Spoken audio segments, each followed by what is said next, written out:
This is a quick run-through of the American Civil War. In 4 years, from 1861 to 1865, the United States fought its bloodiest war. More Americans died in the Civil War than in any other conflict in U.S. history. The war decided whether the nation would survive as a single union and whether slavery would endure. Today, we'll explain what caused the war, how it ended, and how its repercussions still shape America. The Civil War grew from decades of political, economic, and moral conflict between North and South. At the center was the expansion and preservation of slavery, an institution the South relied on economically and socially. The North and South developed different economies. The industrializing North and the agrarian South built around plantation slavery and cotton exports. Those differences fed political fights over whether new states and territories would permit slavery. Key flashpoints included the Missouri Compromise, 1820, and the Compromise of 1850, which temporarily balanced free and slave states, but also strengthened enforcement of fugitive slave laws, angering Northerners. The Kansas-Nebraska Act, 1854, allowed settlers to decide slavery by popular sovereignty and led to Bleeding Kansas, violent clashes that made compromise harder. The Supreme Court's Dred Scott decision, 1857, declared Congress could not ban slavery in the territories and said black people could not be citizens, a ruling that inflamed Northern opinion. Abolitionists published accounts of slavery's cruelty, and high-profile escapes and rescues deepened sectional mistrust.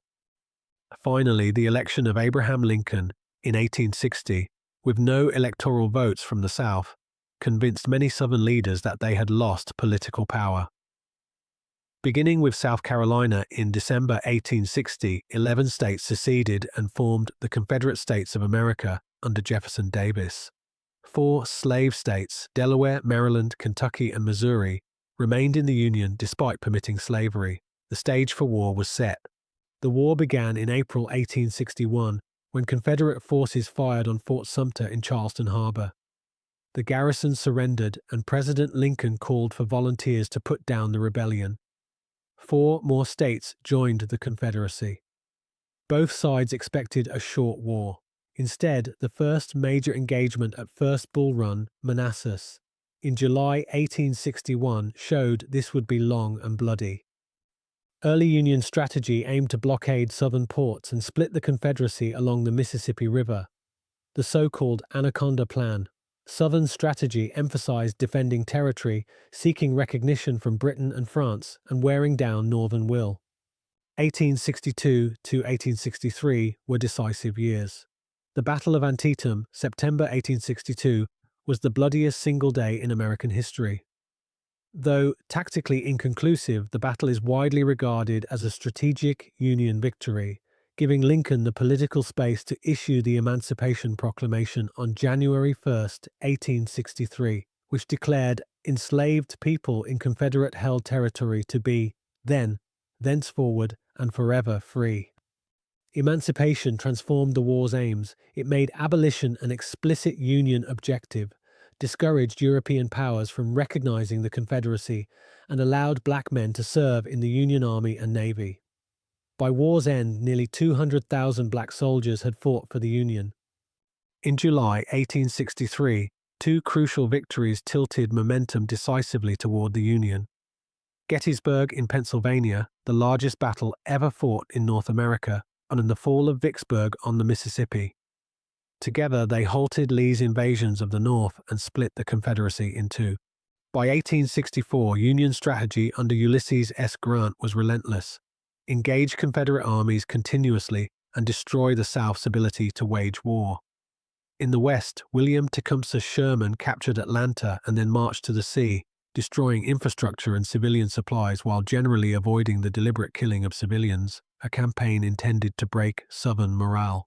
Grant's overland campaign in Virginia wore Lee's army down.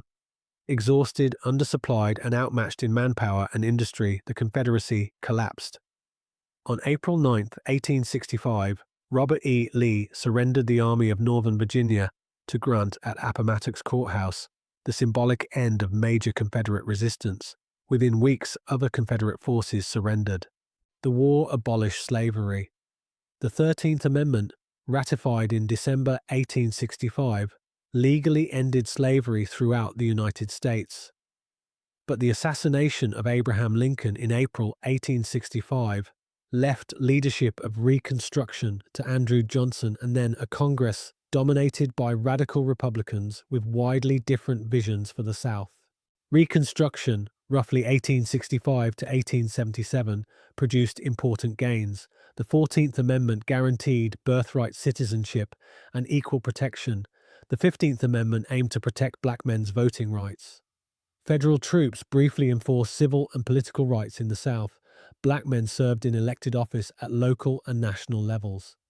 But Reconstruction's gains were fragile. Southern white resistance, violent groups like the Ku Klux Klan, and eventually the withdrawal of federal troops in 1877 allowed white supremacist Redeemer governments to reassert control. Jim Crow laws then institutionalized racial segregation and disenfranchisement for nearly a century. Economically and regionally, the war accelerated northern industrialization and devastated the southern plantation economy. Politically, the Civil War established the supremacy of the federal government over states seeking to secede. The Union survived. The cultural memory of the war remains contested. Lost cause myths romanticized the Confederate cause and downplayed slavery's centrality. Debates over monuments, memory, and how the Civil War is taught continue to this day. The American Civil War settled the question of whether the United States would remain one nation and ended slavery legally. But it left unresolved deep inequalities and opened a long, ongoing struggle for civil rights and true equality. Understanding the war, its end, and its consequences helps explain many conflicts in American life today. If you enjoyed this history of the American Civil War, please like and subscribe for more concise history explainers. Let us know in the comments if there is anything you would have included in a brief summary of this topic.